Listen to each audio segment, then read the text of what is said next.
Like for many of you, Mohg Lord of Blood was the final thing standing between me and the Shadow of the Erdtree DLC, so I decided to get serious about taking him down at all costs. So the first thing I did is poke around a few areas that I'd been to but never really completed. This allowed me to find a lot of items, golden seeds, and even more runes that I used to level up. I also spent a little bit of time on the ledge before Mohg, farming some extra runes to get those last few levels. That way I could cap out my arcane, because the other big change is I swapped from the dual Uchigatanas that I was using to Eleanor's pole blade. I have to say it was absolutely worth it because the pole blade is an awesome weapon, and it allowed me to take down Mohg much more easily than if I'd been using the Uchigatanas. This is because it procced bleed crazily as everything it does when you're two-handing it multi-hits. Your light attack multi-hits, your heavy attack multi-hits, your charge heavy attack multi-hits, and your weapon art also multi-hits. So after doing everything that I possibly could to prepare, mixing my physic up, just to make sure that I could purify Mohg's curse, and of course using it at the start of every fight, I finally felt like I was ready. I was going to be fighting Mohg, Lord of Blood. It was just about putting in the attempts, learning his patterns, maybe picking up a couple of tips and tricks along the way, then I'd be able to take him down and enter the lands of Shadow, which is exactly what happened. So if you want to know more about my journey through the Shadow of the Erdtree DLC, do be sure to get subscribed. But for now, here's the introduction I was greeted with when I stepped into Mohg's arena for the first time.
Dearest Mikola,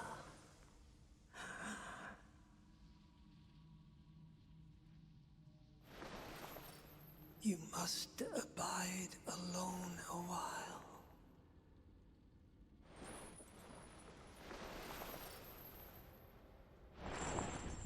Welcome, honored guest, to the birthplace of our dynasty.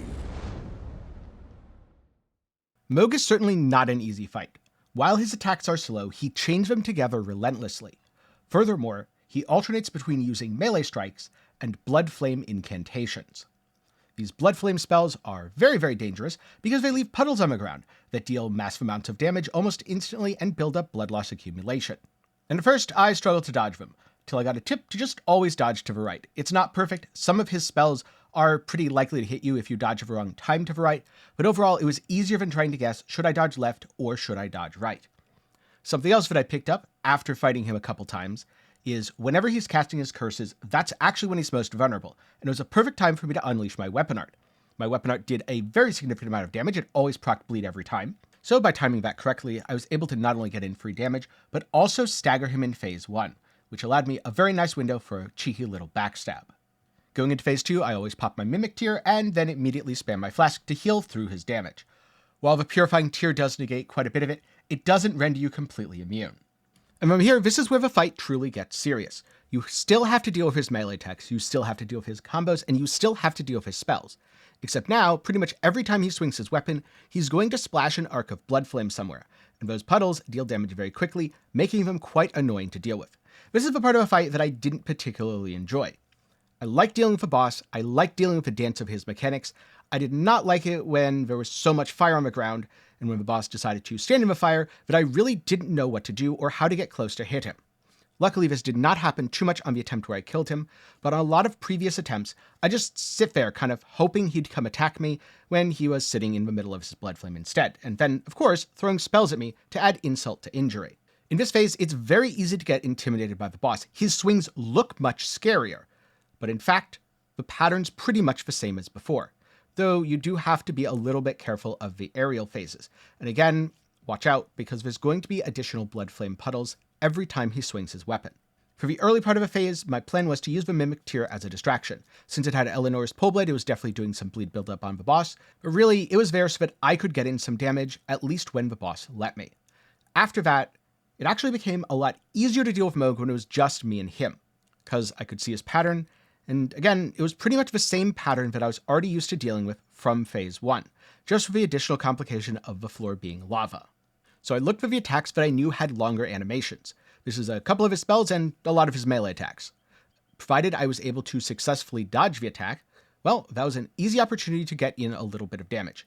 And I primarily focused on light attacks here, as I just didn't trust myself to use heavy attacks, jump attacks, or the Pole Blade special. So after a couple of absolutely nerve-wracking attempts, where I got him to a barest sliver of health and then at the last minute got a little bit too greedy, didn't quite kill him and died, I took Mohg down. That is the end of a Lord of Blood. That is the last obstacle that was barring my own entry into the DLC. So now it's time for me to follow in Miquella's footsteps. But first, let me summarize a few of the things I learned fighting this boss and give you some tips for your own battle.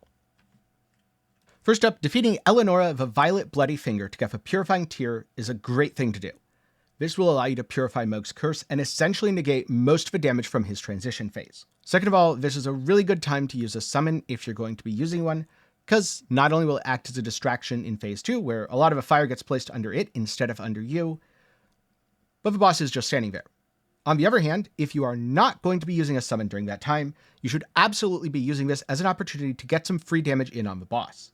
He always has a little bit of time, especially as he's exiting the transition, where he's just standing there, which is the perfect time for a weapon art, charged heavy attack, jump attack, whatever you generally like using. Now for me personally, the just dodge right worked really well, but another thing that helped a lot was knowing distancing. When you're close, he'll always drop blood directly on his own head, which can be really annoying, but I actually found to be less dangerous than if I was standing at a distance and he was throwing the blood at me, because I couldn't really tell when he was going to be arcing it across or firing it in a line. So half the time I'd dodge the wrong way, although kind of a diagonal forwards pattern should save you from both. And then the last thing to keep in mind, Mohg's attacks are slower than you'd expect them to be. So especially when he's comboing, don't be too quick to dodge, especially after you get hit. Having a little patience will really reward you. When I started being a little bit more patient, that was when I went from dying a lot in phase 1 to consistently getting him to half health or below in phase 2. And so with that, I hope you enjoyed my experiences fighting Mohg Lord of Blood, and good luck on your own journey to take him down. If you have not beaten him yet, let me know down below if these tips and tricks are helpful, and if you have beaten him, let me know, how long did it take you? For me, it was a solid 3 hours, which I think makes it the longest fight I've done to date. I tried to remember the deaths, but honestly I lost track pretty quickly. And if you need some more help, we have a whole guide on how to take down Mohg over at MaxwellGG that details not only how to get to him, but also how to beat him, which I'll link to down in the description below. And if you're looking for something else to watch, maybe check out how I beat Star Scourge Radahn, the other boss that I needed to take down so I could get into the DLC. That'll be up in the card and down below. Of course, before I go, a big thanks to my patrons and channel members for the continued support. For as low as $1 a month, you can make videos just like this one possible. Link to support is down below. And a big thanks to everyone who watched to the end. I'm glad you enjoyed the video. If you're fighting him for yourself, hopefully you could learn from my mistakes, and maybe you'll have a little bit of an easier time than I did. And if you've already beaten him, well, I'm glad you came along for the ride. So with that, I look forward to sharing some of my Shadow of the Erdtree experiences, but that'll be something for the next video. I'll see you there.